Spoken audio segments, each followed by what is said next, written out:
السلام علیکم ناظرین کرام، نئی ویڈیو میں آپ کو خوش آمدید کہتے ہیں۔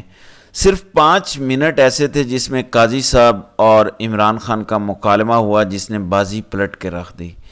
قاضی صاحب بڑے خاموش ہیں، 8 فروری کے الیکشن پر خاموش ہیں، انسانی حقوق کی خلاف ورزیوں پر خاموش ہیں، 9 مئی کے معاملات میں اسٹیبلشمنٹ کا بیانیہ تو بیان کرتے ہیں لیکن شفاف تحقیقات کے سلسلے میں بالکل خاموش ہیں۔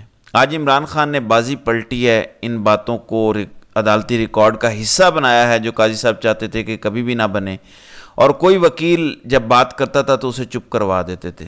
قاضی صاحب جو عمران خان کا نام سنتے ہی تلملا اٹھتے تھے، بدتمیزی کرتے تھے، آج عمران خان کو دیکھا تو ان کو جرأت نہیں ہوئی بدتمیزی کرنے کی۔ اتنی بڑی شخصیت ہے عمران خان۔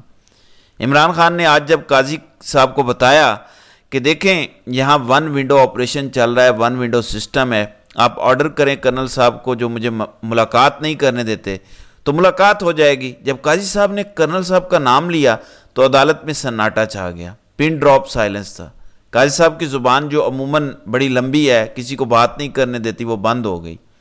آج عمران خان نے قاضی صاحب سے کہا کہ انسانی حقوق کی خلاف ورزیوں پر ہماری ایک درخواست پینڈنگ ہے، وہ لگا دیں۔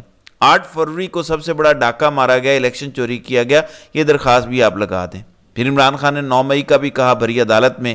یہ ریکارڈ کا حصہ ہے کہ عمران خان نے ملک کے چیف جسٹس کو کہا ہے کہ آپ 9 مئی کے سلسلے میں جوڈیشل کمیشن بنائیں، تحقیقات کریں۔ عمران خان نے جو آج کر دیا ہے، میں آپ کو ایکسپلین کرتا ہوں کہ یہ کتنی بڑی مومنٹ تھی، یہ کتنا بڑا امپیکٹ لائے گی اور آگے آپ کو اس کے کتنے اثرات نظر آئیں گے، اس پر بعد میں بات کرتے ہیں۔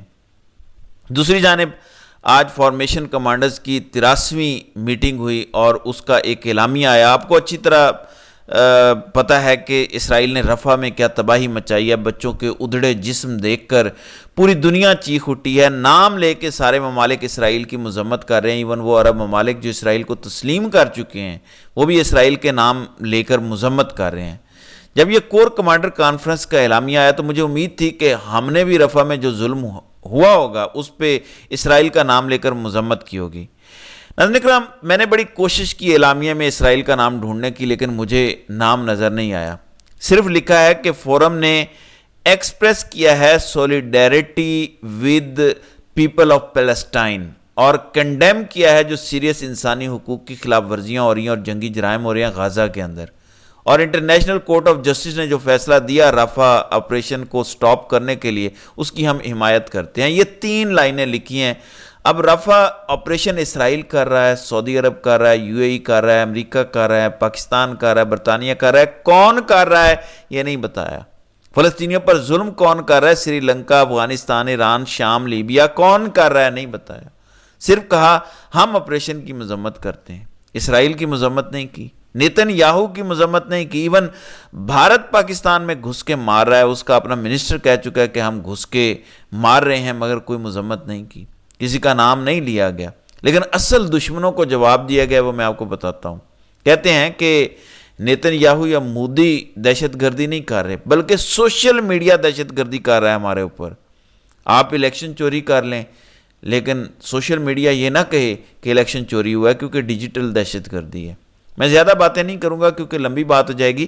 رؤف حسن پر چھریوں اور بلیڈوں سے حملہ ہوا اور آپ دہشت گردی کا مقدمہ نہ ہونے دیں خسروں پر، لیکن خاور مانیکا جو آپ کی ریڈ لائن بن گیا ہے، اس کو کسی نے ہلکی سی چپیڑ مار دی تو آپ نے تحریک انصاف کے وکلاء کی پوری ٹیم پر دہشت گردی کے مقدمے کر دیے۔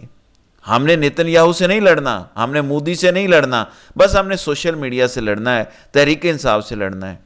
کیا اس لیے قوم 2-2.5 ارب کا بجٹ یہاں خرچ کر رہی ہے کہ تحریک انصاف سے لڑیں، مودی اور نیتن یاہو سے نہ لڑیں؟ بہرحال عمران خان نے آج عدالتی ہیئرنگ کے دوران کہا کہ ایک کرنل صاحب سب کچھ چلا رہے ہیں اور وہ میری ملاقات نہیں ہونے دیتے۔ کیا سپریم کورٹ کے چیف جسٹس کو پوچھنا نہیں چاہیے تھا کہ جیلوں کو کرنل کیسے چلا سکتا ہے، کس قانون کے تحت چلا رہا ہے، کہاں آئین میں لکھا ہوا ہے؟ اب اگر ایک جانب کرنل سب کچھ چلا رہا ہے اور دوسری طرف آپ کہیں کہ ہمارا سیاست سے کوئی تعلق نہیں ہے، تو عمران خان یہ کیسے تسلیم کر لے گا کہ آپ کا سیاست سے کوئی تعلق نہیں ہے؟ پھر فورم نے کہا کہ ملک کے وسیع تر قومی مفاد میں 9 مئی کے جو فیسیلیٹیٹر ہیں، جو سہولت کار ہیں، جنہوں نے مدد کی، جنہوں نے پلاننگ کی، ان سب کو قانون کے کٹہرے میں لانا ہے۔ اس سے ملک کے مفاد کا تحفظ ہوگا۔ ملک میں استحکام کسی صورت نہیں آئے گا جب تک 9 مئی کرنے والوں کا عدالتی سوئفٹ جسٹس کے تحت کلا کما نہیں کیا جائے گا۔ اب 9 مئی کے حوالے سے صرف آج کی 2 خبریں میں آپ کو بتاتا ہوں۔ شہزاد ٹاؤن کے 2 کیسز میں عمران خان باعزت بری ہوئے ہیں، کیونکہ استغاثہ کے پاس کوئی ثبوت ہی نہیں تھا۔ عمران خان آج بری ہوئے ہیں جب یہ ہمیں سنایا جا رہا ہے فارمیشن کمانڈر کے اعلامیے میں کہ 9 مئی کرنے والوں کو ہم نہیں چھوڑیں گے۔ پشاور میں پولیس چوکی پر حملے میں کوئی 49 ملزمان کو 9 مئی کے کیسز میں دھرا ہوا تھا 1 سال سے، آج 42 بری ہو گئے ہیں۔ باقی جو چھپے ہوئے تھے، عدالت نے کہا کہ جب وہ پیش ہوں گے تو ان کے مطابق ان کا فیصلہ دیا جائے گا۔ تو جس دن یہ اعلامیہ آ رہا ہے، عدالتوں نے آج لوگوں کو بری کیا ہے۔ جس عمران خان کو آپ ملک دشمن غدار قرار دے رہے ہیں، آج کے دن اسلام آباد کی عدالت نے عمران خان کو 9 مئی کے کیس میں باعزت بری کیا ہے۔ کوئی ثبوت نہیں ہے آپ کے پاس عمران خان کے خلاف۔ کوئی ایک واٹس ایپ میسج ہی دکھا دیں کہ عمران خان نے کسی کو میسج کیا تھا کہ 9 مئی کو تم نے فوج کو ٹارگٹ کرنا ہے۔ تو یہ بیانیہ تو فلاپ ہو گیا ہے۔ تو عمران خان نے آج 5 منٹ میں سارا بیانیہ بدل کے رکھ دیا۔ قاضی صاحب کا پہلا دعویٰ تھا جب 6 ججز کا معاملہ آیا تو کہا تھا کہ میرے دور میں اگر مداخلت ہو رہی ہے تو بتاؤ۔ پہلا ہی عمران خان نے مدعا اٹھایا کہ جیل ایک کرنل کنٹرول کر رہا ہے۔ اب قاضی صاحب کس منہ سے کہیں گے کہ میرے دور میں اسٹیبلشمنٹ کچھ نہیں کر رہی؟ نہیں کہہ سکتے، اور اس پر قاضی صاحب کی بولتی بند ہو گئی۔ پھر عمران خان نے کہا کہ مجھے شاید موقع نہ ملے آپ کے پاس دوبارہ آنے کا، تو آپ انسانی حقوق کی خلاف ورزیوں کے کیس لگائیں، آپ 9 مئی کے جوڈیشل کمیشن بنائیں، اور آپ 8 فروری کو جو ڈاکہ مارا ہے۔ ابھی عمران خان بات کر رہے تھے تو قاضی صاحب نے کہا کہ یہ وہ کیس نہیں ہے، بعد میں دیکھیں گے۔ قاضی صاحب کیوں آپ گھبرا گئے؟ بولنے دیتے، کچھ آزادی سے اظہار کرنے دیتے، کوئی جرم نہیں کر رہا تھا بندہ، لیکن آپ گھبرا گئے کیونکہ آپ کو پتہ ہے مالکوں نے اس کی اجازت نہیں دی۔ قاضی صاحب کیسے آپ نے بغیر سنے، جو خیبر پختونخوا حکومت کی پٹیشن تھی کہ عمران خان کو لائیو دکھایا جائے، آپ نے بغیر ان کا کیس سنے کیسے فیصلہ سنا دیا؟ آپ تو برٹش ہائی کمشنر کو خط لکھتے ہیں کہ میں بڑا آئینی اور قانونی میورک ہوں، آپ بتائیں آپ نے بغیر سنے فیصلہ کیسے سنا دیا کہ یہ لائیو نہیں جائے گا؟ آپ کہتے ہیں یہ مفاد عامہ کا کیس نہیں ہے۔ نیب کا مطلب ہے نیشنل اکاؤنٹیبلٹی بیورو، قومی احتساب بیورو، یہ تو ہے ہی قومی ادارہ۔ اگر نیب کے حوالے سے قوم کا انٹرسٹ نہیں ہے تو کس کے حوالے سے آپ مجھے بتائیں۔ یہ تو پبلک انٹرسٹ کا معاملہ ہے، کیونکہ پبلک کے پیسے جو چوری کرتے ہیں ان کے سارے کیسز نیب دیکھتا ہے۔ آپ کے سابقہ قریبی ساتھی اور رپورٹرز کہتے ہیں کہ آپ بلے کے کیس کے فیصلے کا پرائیویٹ محفلوں میں بھی دفاع نہیں کر پاتے۔ سب پتہ چلتا ہے کہ آپ نے کس مجبوری یا حکم کے تحت بلے کا فیصلہ دیا تھا۔ جب تک 9 مئی کا زہریلا بیانیہ چلتا رہے گا، عوامی رد عمل آتا رہے گا، اور عوام اور ادارے میں دوریاں بڑھتی جائیں گی، صرف چند افراد کے اس بیانیے کی وجہ سے۔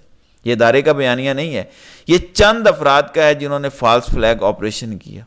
اس وجہ سے بہت ڈیمیج ہو چکا ہے۔ اس کو ٹھیک کرنے میں دہائیاں لگیں گی۔ آپ کا کریکٹر، آپ کی کریڈیبلٹی سب لاس ہو گئی ہے عوام کی نظر میں۔ یہ بحال کرنے میں بہت وقت لگے گا۔ مار دھاڑ کے ذریعے آپ بحال نہیں کر سکتے۔ اس کا ایک ہی فارمولہ ہے کہ آپ کو سیاست سے نکلنا پڑے گا، عوامی ووٹ کی عزت کرنی پڑے گی۔